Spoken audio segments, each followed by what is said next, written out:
Let's cut to the chase. I love studying abroad. I studied abroad. I recommend you study abroad. If there's a studying abroad lobby that wants to sponsor me, my email is chris@mooshly.com. I have only positive things to say about studying abroad experiences. With that disclaimer out of the way, I want to tell you about some real situations I've encountered that would make you want to reconsider studying abroad. The first happened to one of my friends in undergrad. They were very excited to participate in an exchange program and spent a year in another country.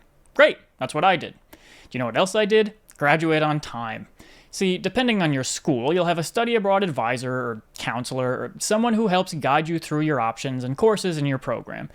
Now, mine was pretty hands-off, and I basically had to figure out the academics on my own. This matters because depending on your degree, you may have more or less difficulty getting your classes to count toward your degree requirements. The credits have to transfer, but they also have to meet whatever course requirements you need them to, classes for your major, the core curriculum, etc. My friend thought that some of the classes they took abroad transfer for these requirements, and they did not. Oops. This meant they had to take another semester to graduate, which was an expensive mistake. Admittedly, this is pretty uncommon, and if you're not asleep at the wheel, you'll be fine.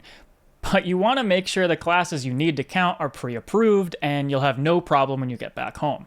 Don't assume similar sounding courses will necessarily count toward your requirements, so make sure you double check everything before you go. Next, this situation regards studying abroad for the duration of your degree. There was a student who had their heart set on one school in a different country. This was for an advanced degree, so they really only wanted to attend this school. Now, this student was fluent in English, had already completed a graduate degree entirely in English, and the program for which they were applying was in English. Furthermore, the student scored with top marks in the TOEFL exam, which is an English proficiency language exam. You might assume, then, that the student had sufficient English proficiency to apply no problem. They certainly did, which is why, when they discovered the school required an IELTS score to apply, which is a different English proficiency exam, regardless of one's English ability, they were frustrated. They asked admissions if the requirement could be waived, and it could not be waived. Because they only really wanted to attend that school, the student missed that round of deadlines and had to change their plans. This happens more often than you'd think.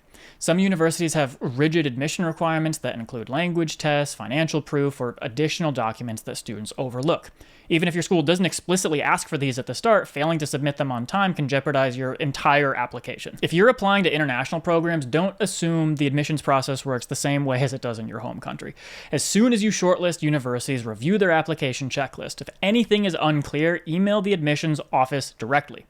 I also recommend you take standardized tests early so you don't miss deadlines. In this example, the student could have easily passed the IELTS requirement, but there wasn't a test to take before the application deadline. The next warning is probably the shock to students I see most frequently. But first, if you're new here, welcome. I'm Chris from Mooshly.com.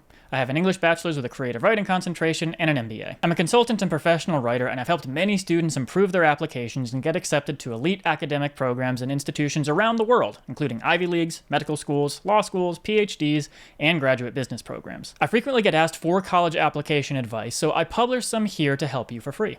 I've also written a very thorough college essay introduction guide I highly recommend you check out. It's designed to be actionable and can get you started on your essay in minutes. Click the link in the description to download it for free. All right, the unexpected situation you are most likely to encounter when studying abroad.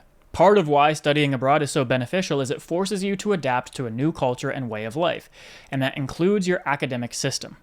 Different countries present different ideologies regarding higher education, and you can't expect to approach studying abroad with the same tactics you use at home. There will be overlap, but many students, myself included by the way, were surprised at how study abroad destinations handle education.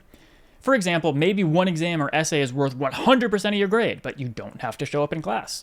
Maybe participation or attendance is worth half of your grade, and homework doesn't really matter.